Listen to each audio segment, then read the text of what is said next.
बेचारे भी सॉल्व कर नहीं, कॉपी पेस्ट होगा मैटर, कॉपी पेस्ट है सब। अरे इनके पास सब ट्रिक है।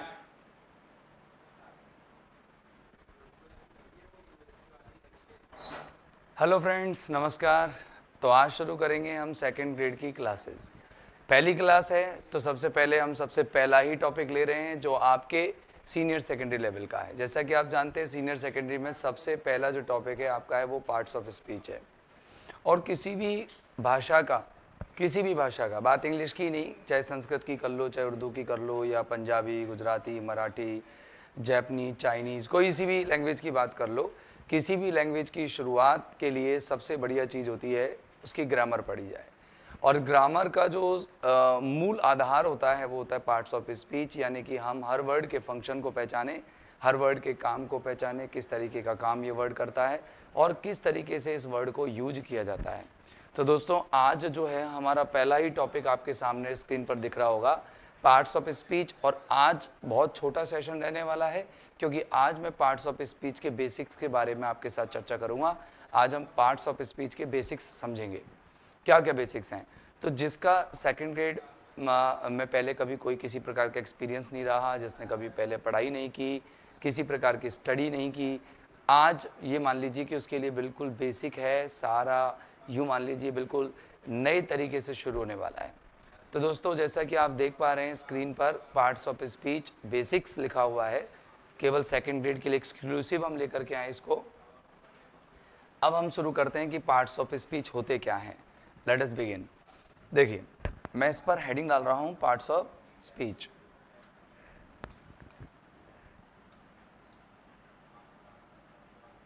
देखिए आप मेरे साथ लिख भी सकते हैं अगर आपकी लिखने की स्पीड अच्छी है, बाकी का अगर आप समझना चाहें तो पहले समझ सकते हैं। पार्ट्स ऑफ स्पीच, वैसे हेडिंग से पता लग गया होगा, पार्ट्स माने होते हैं अंग, निकाय या भाग, और स्पीच होता है भाषण या भाषा। भाषण या भाषा मतलब हमारे भाषण के, हमारे स्टेटमेंट के, स्पीच को आप स्टेटमेंट कह सकते हो, कथन कह सकते हो। हमारे स्टेटमेंट के क्या क्या पार्ट्स होते हैं। जब हम कोई सेंटेंस लिखते हैं तो सेंटेंस में बहुत सारे वर्ड्स लिखते हैं, उन वर्ड्स का एक प्रॉपर अरेंजमेंट होता है और प्रॉपर अरेंजमेंट के साथ हम वर्ड्स को एक ऐसे सेटअप में ले जाकर के एंड करते हैं जहाँ पर हम एक सटीक मीनिंग निकाल पाते हैं, एक एग्जैक्ट, एक प्रिसाइज मीनिंग निकाल पाते हैं। तो वो वर्ड्स का अरेंजमेंट उसके फंक्शन के आधार पर, उनके नाम के आधार पर, उनके यूज के आधार पर होता है। तो लेट अस बिगिन, देखते हैं कि किस तरीके से होता है। जैसे मैंने एक सेंटेंस लिखा, मैंने लिखा कि माई फ्रेंड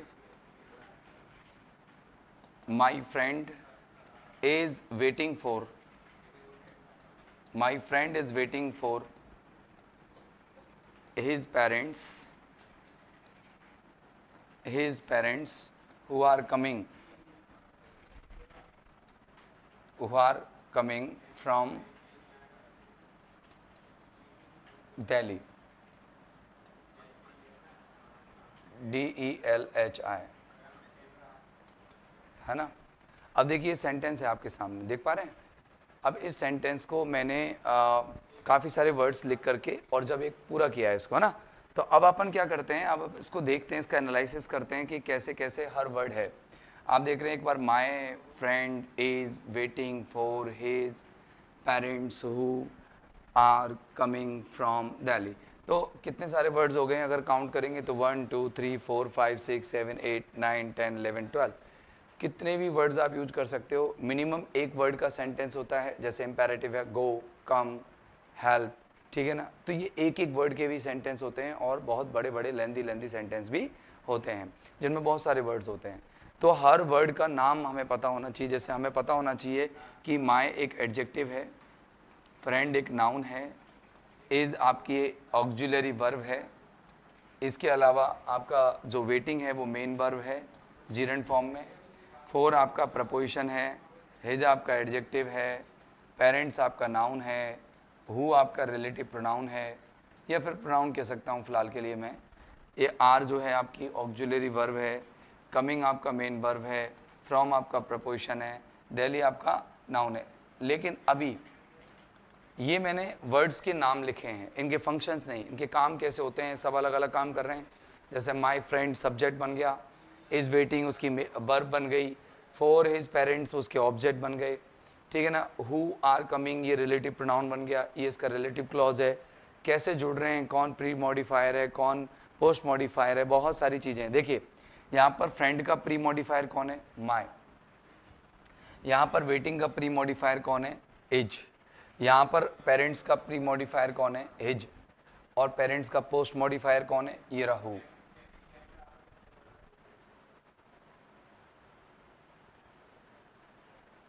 ठीक है ना। तो इसलिए अपन क्या करते हैं,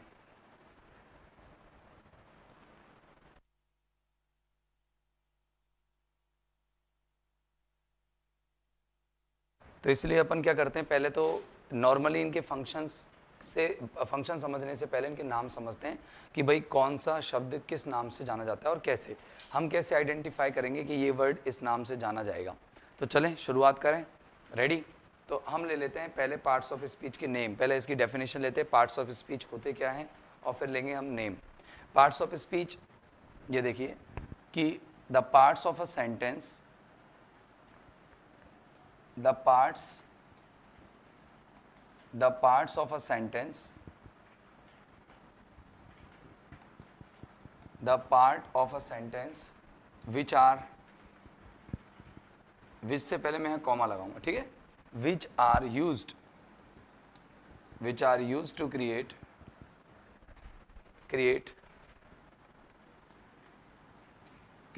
लैंग्वेज, जो कि किसी भी लैंग्वेज को क्रिएट करने के लिए, किसी भी लैंग्वेज को तैयार करने के लिए यूज किए जाते हैं, वो होते हैं पार्ट्स ऑफ स्पीच, ठीक है ना। अब देखिए पार्ट्स ऑफ स्पीच की अगर हम बात करें तो कितने होते हैं, तो पार्ट्स ऑफ स्पीच आपको बताने पड़ेंगे कि ये टोटल 8 होते हैं।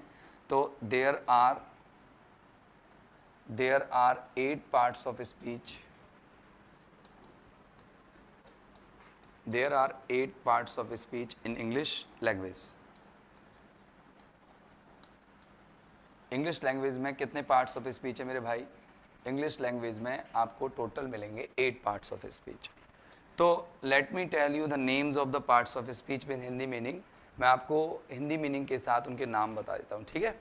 तो पहला जो पार्ट्स ऑफ स्पीच है, do you know it very well, I think ये है नाउन। नाउन को हम हिंदी में संज्ञा कहते हैं, आप सभी जानते हैं, ठीक है ना। दूसरा हमारा है प्रोनाउन, जानते हैं ना आप इस बात को, ये दूसरा है हमारा प्रोनाउंस। प्रोनाउन जो होता है उसको हम सर्वनाम कहते हैं। तीसरा हमारा है वर्ब, ठीक है, वर्ब को हम क्रिया कहते हैं। फोर्थ नंबर का हमारा है एडजेक्टिव,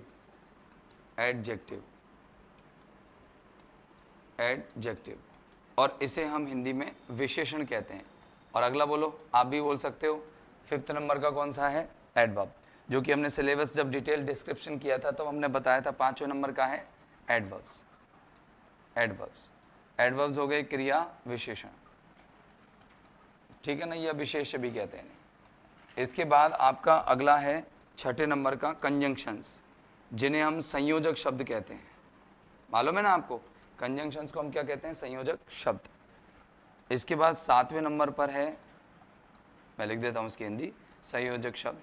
7वें नंबर पर है हमारा प्रपोजिशंस, ये हो गया प्रपोजिशंस, इन्हें हम कहते हैं संबंध सूचक शब्द। और लास्ट 8वें नंबर का है इंटरजेक्शन, INTERJECTION, इसे कहते हैं विस्मयादि शब्द, ठीक है बच्चों। अब थोड़ा सा ध्यान देना, ये टोटल 8 पार्ट्स ऑफ स्पीच है जो इंग्लिश लैंग्वेज में हमें ज़रूरत होते हैं पढ़ने के लिए।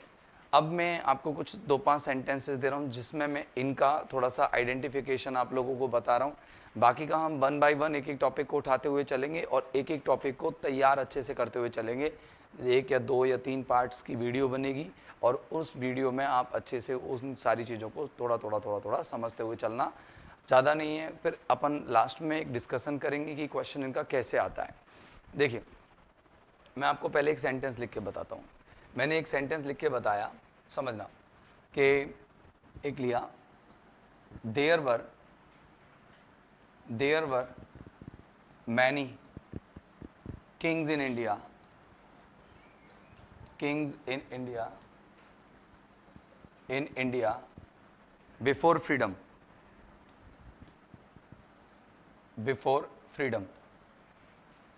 अब आपको यहां एक वर्ड अंडरलाइन करके पूछा, फ्रीडम को अंडरलाइन कर रखा है, और क्वेश्चन आया कि in the sentence given below one word is underlined, tell which of the following functions, which of the following alternatives is related to the underlined word.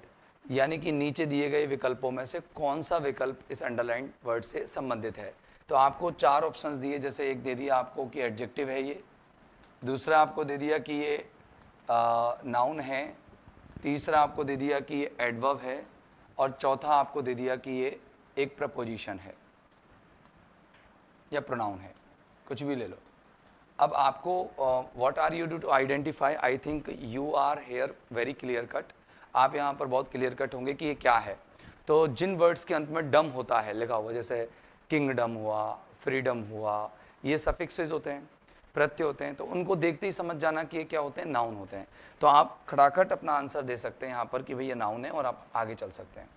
तो इस तरीके से पार्ट्स ऑफ स्पीच से रिलेटेड क्वेश्चन पूछे जाएंगे। तो अभी मैं आपको सेकंड और दे रहा हूँ सेकंड क्वेश्चन समझिए। सेकंड क्वेश्चन कैसे, मैंने कहा Rohit and Priya were talking to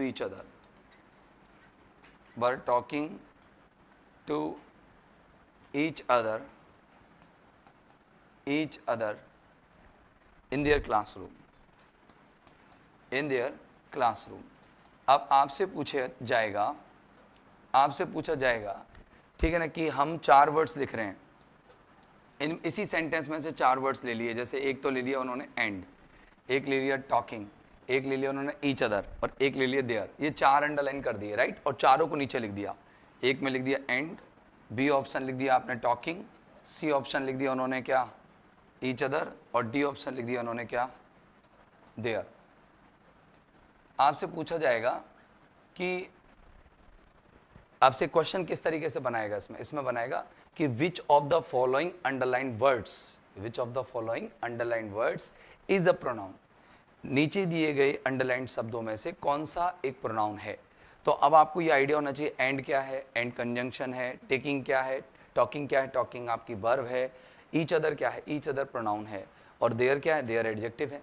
तो ये आपको एक प्रॉपर नॉलेज होना चाहिए। आपसे यहाँ से क्वेश्चन पूछता है, एक टाइप और आपको बता दिया जाएगा। जैसे मान लो इसी तरीके का क्वेश्चन एक और मैं आपको बता देता हूँ, फिर अपन आगे चलते तीसरे टाइप के क्वेश्चन पर, है ना। तो देखिए एक क्वेश्चन और मैं आपको दे रहा हूँ कि राहुल इज सिटिंग बिसाइड अंकित। राहुल किसके पास बैठा हुआ है, अंकित के पास बैठा हुआ है।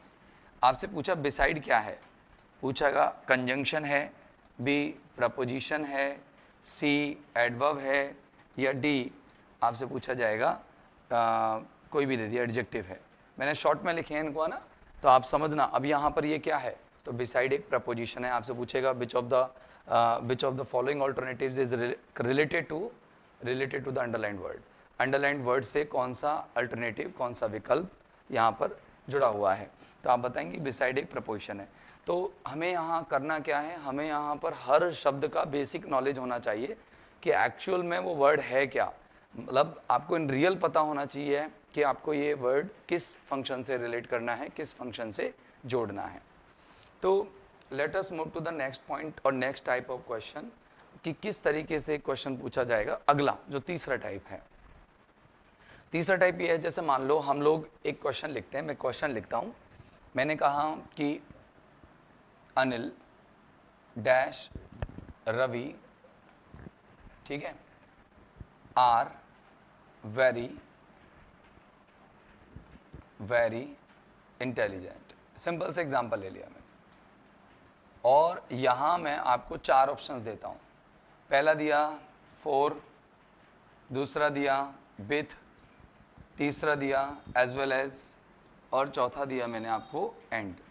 अब मैंने पूछा कि which of the following conjunction, which of the following conjunctions can be used to make the complete sense of the following sentence. यानी कि अगर आप नीचे सेंटेंस जो दिया गया है उसका अगर आप पूर्ण अर्थ देना चाहें तो कौन सा आपको अल्टरनेटिव यूज करना पड़ेगा, कंजंक्शन यूज करना पड़ेगा। अब पहले तो माइंड में ये आइडिया रखो कि कंजंक्शन कौन कौन से नहीं है। तो यहाँ पर आपको 2 ऑप्शंस डिलीट करने होते हैं, या 3 भी हो सकते हैं डिलीट करने पड़े, कभी कभी तो सीधा ही आ जाता है। तो ये 2 ऑप्शंस तो डिलीट हो गए, क्योंकि दोनों जो डिलीट किए हमने दोनों प्रपोजिशंस हैं, ये दोनों प्रपोजिशन। और आपसे पूछा है कि कंजंक्शन भरना है, तो क्वेश्चन को बड़े ध्यान से पढ़ा करो, ठीक है, क्योंकि ध्यान से पढ़ने पे ही 1-2 ऑप्शंस तो डिलीट हो जाते हैं। अब बच्चा हमारा एज वेल एज और एंड। तो अब आपको ये थोड़ा सा मतलब आपके नॉलेज के अकॉर्डिंग भी आपको सेट करना है, और फिर आपने जो ग्रामर पढ़ी है ना उसके आधार पर भी आपको लेकर चलना है। तो ग्रामर यूं कहती है, सब्जेक्ट वर्ब एग्रीमेंट का रूल ये कहता है, ये कंजंक्शंस का रूल ये कहता है कि जब 2 सब्जेक्ट्स को हम एज वेल एज से जोड़ते हैं तो हमारा जो मेन सब्जेक्ट होता है वो होता है फर्स्ट। तो वर्ब उसी के अकॉर्डिंग आती है, यानी इज आनी चाहिए थी। अगर अनिल से हमको जोड़ना है ऐसे तो इज आनी चाहिए थी, लेकिन यहाँ पर तो हमको प्लूरल वर्ब दे रखी है तो एंड से जोड़ना पड़ेगा। तो ये सिंपल है, यहाँ पर आपको डी लगाना पड़ेगा। तो ये इस टाइप से क्वेश्चन आप लोगों के पूछे जाएंगे, और किसी भी टाइप से इस टॉपिक से रिलेटेड क्वेश्चन नहीं पूछे जाएंगे। So my dear students, I think आपको ये पार्ट्स ऑफ स्पीच का बेसिक समझ में आया होगा। कल हम यानी हमारी नेक्स्ट क्लास में हम लोग नया टॉपिक उठाएंगे, एक टॉपिक उठाएंगे प्रॉपर, उसकी जानकारी लेंगे, बढ़िया तरीके से उसको समझेंगे, लास्ट में उसके क्वेश्चंस भी करेंगे, जिससे कि आपको वो टॉपिक इंटरनली और बिल्कुल डीपली मतलब आंतरिक रूप से और गहरे रूप से समझ में आ जाए। तो दोस्तों बस आज यहाँ पर इतना ही, फिर लेते हैं विदा आपसे अगले एपिसोड के लिए। तब तक के लिए have a nice time, good day, good bye, thank you very much, bye bye.